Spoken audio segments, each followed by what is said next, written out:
Tal como habíamos dicho, como nos había informado Patricia del Río, está con nosotros el abogado procesalista Wilber Medina, que nos va a dar su opinión sobre la situación de algunos de los procesos en curso que han desembocado ya en una prisión preventiva de 18 meses para el ex primer ministro César Villanueva. Usted doctrinariamente es opuesto a las prisiones preventivas. ¿En este caso también? Buenos días, don Fernando. Buenos días, tengo que ser coherente y así soy. He sido y rechazo siempre las prisiones preventivas. Yo coincido, he defendido una línea en ese sentido y la Corte Suprema en el último acuerdo plenario ha establecido que las prisiones preventivas no deben tomarse como una calma a la alarma social que genera todos estos rechazos a los actos de corrupción que podían haber cometido los gobernantes. La Corte Suprema, don Fernando, en el 2017, en este pleno casatorio sobre el lavado de activos, que se cuestionó mucho, que el señor Inostroza tenía una tendencia y la Corte Suprema, como consecuencia de un reclamo del Ministerio Público, estableció niveles de sospecha. Y estos niveles de sospecha son la sospecha inicial es para una diligencia preliminar, la sospecha reveladora para formalizar una investigación preparatoria, la sospecha suficiente para acusar. Y estableció como sospecha grave, quiere decir que tenga que tener más allá de la sospecha suficiente para hacer un pedido de prisión preventiva. Esto de acá es fuente de derecho. Obliga a los fiscales y a los jueces. Sin embargo, tanto la del 2017 como la del 2019, los plenos casatorios no son tomados en cuenta por los fiscales y tampoco por los jueces.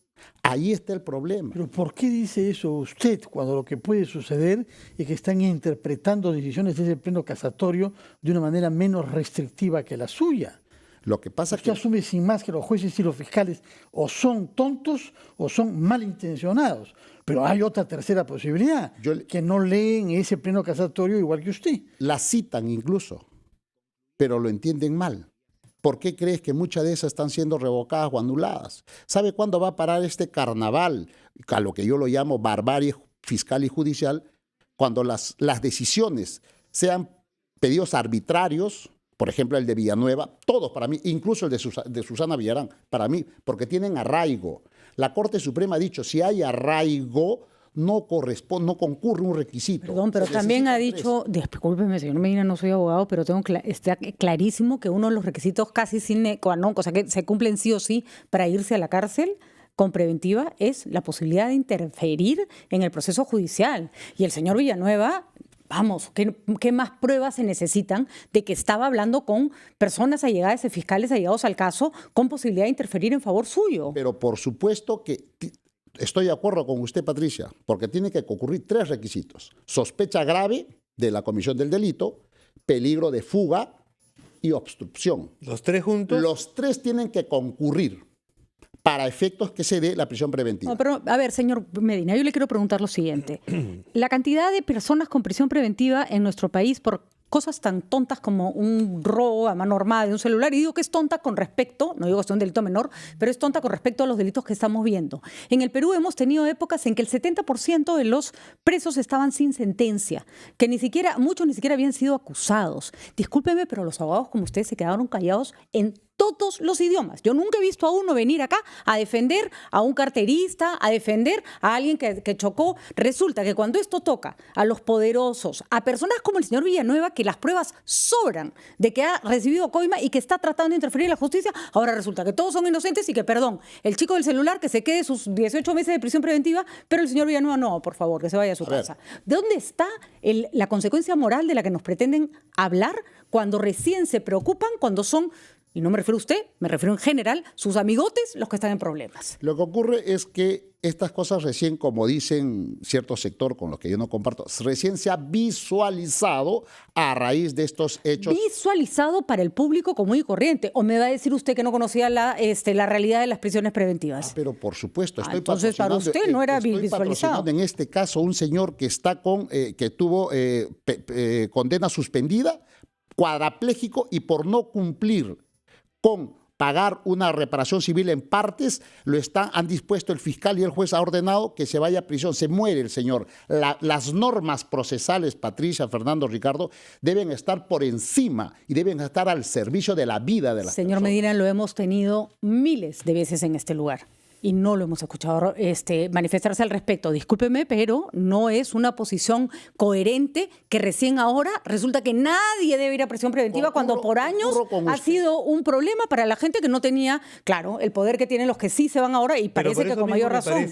Me parece que por eso mismo el Pleno Casatorio de la Corte Suprema se reunió precisamente para establecer vergüenza que se reúna cuando los afectados otra vez son gente de mucho poder.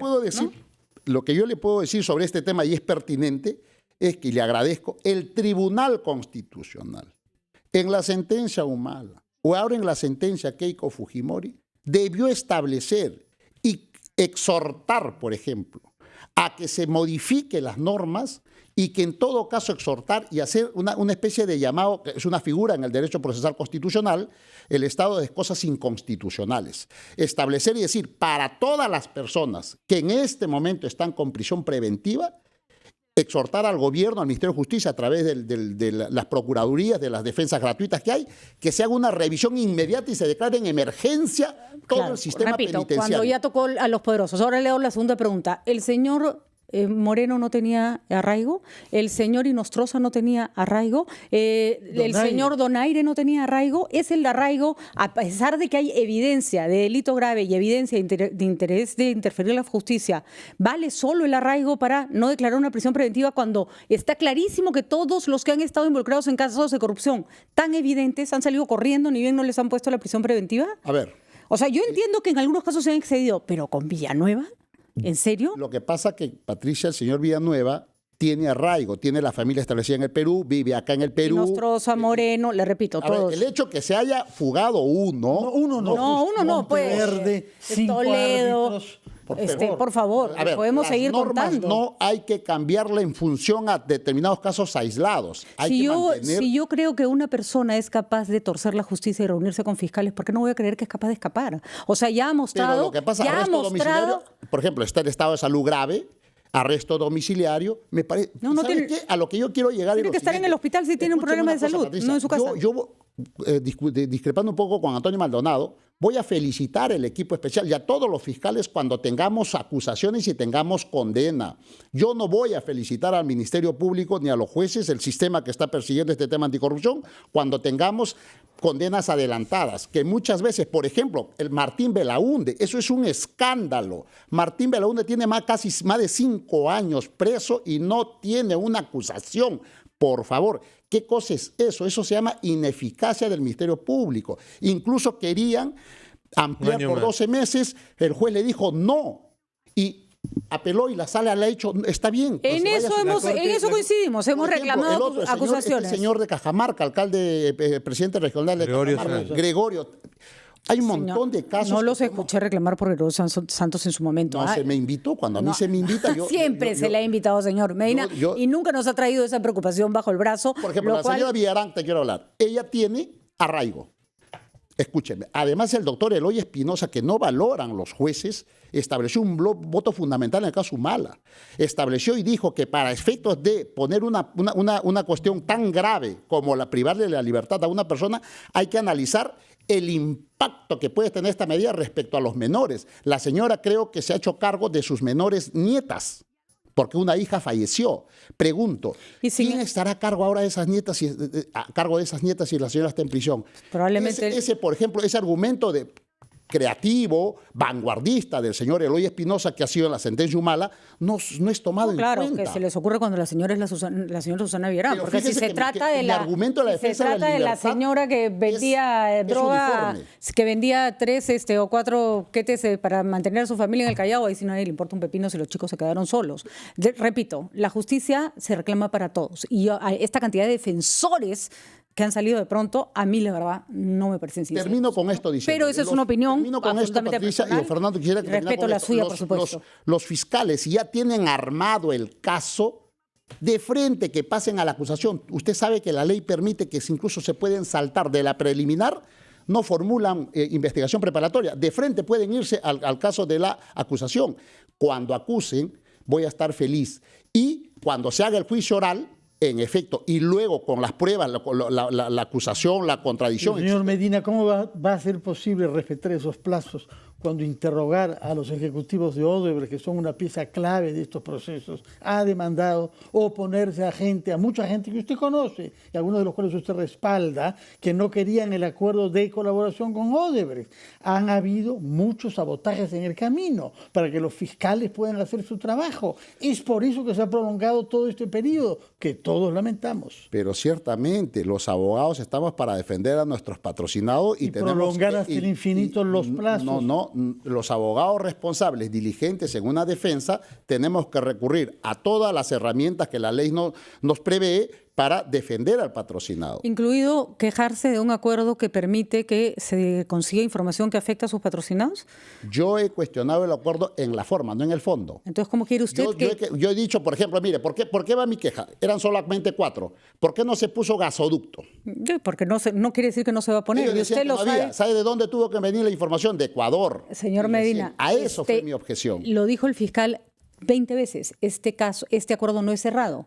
Han quedado en que incluirán otras informaciones. Me hubiera gustado que hubiera sido como el de Estados Unidos. En el de Estados Unidos le dijo, tú ven y me traes todo. Toledo está bajo prisión preventiva en el país que usted admira tanto, señor Medina. Sí, claro. Sí, bajo prisión preventiva. Pero por supuesto, por el dinero en efectivo que le han encontrado. Eso ha sido medular. Claro, también no es medular encontrar al señor Villanueva sentado con fiscales tratando de torcer pero ciertamente hay ¿no? Y tampoco es medular que digan que le han entrado $30.000. Tenemos elementos suficientes. Tenemos obstrucción probado. Perfecto. Falta el arraigo. Yo lo que quería decir es una menos gravosa. O sea, no la prisión. Quiero una cosa menos gravosa para las personas en este estado, si están graves de salud, detención domiciliaria. Para la señora Villarán, detención domiciliaria para que atienda a sus nietas. O sea, fíjese, yo siempre he defendido la libertad. Trátese de quien se trate. Y he puesto un tuit. A pesar que este señor Villanueva es aliado del gobierno, de verdad también estoy en contra de su vida porque hay otras medidas, no es la única. De acuerdo, ese es mi reclamo. Que hemos defendido nosotros también, pero que esperemos se defienda siempre para todos y no cuando los involucrados pueden tener ciertos intereses con determinados grupos. Le agradecemos de todas maneras estar acá, creo que es importante. Cuando vea casos de gente anónima, voy a llamar y voy a interesarme. Le agradecemos y que hay una campaña para revisar quiénes más están con prisión preventiva de manera injusta. Le agradecemos y eso sería muy interesante que fuera una consecuencia de esta discusión. Le agradecemos mucho estar acá y haber escuchado dos posiciones. La del señor Antonio Maldonado, ex procurador anticorrupción, y la del doctor Wilder Medina, profesor universitario y experto en proceso penal. Muchísimas gracias.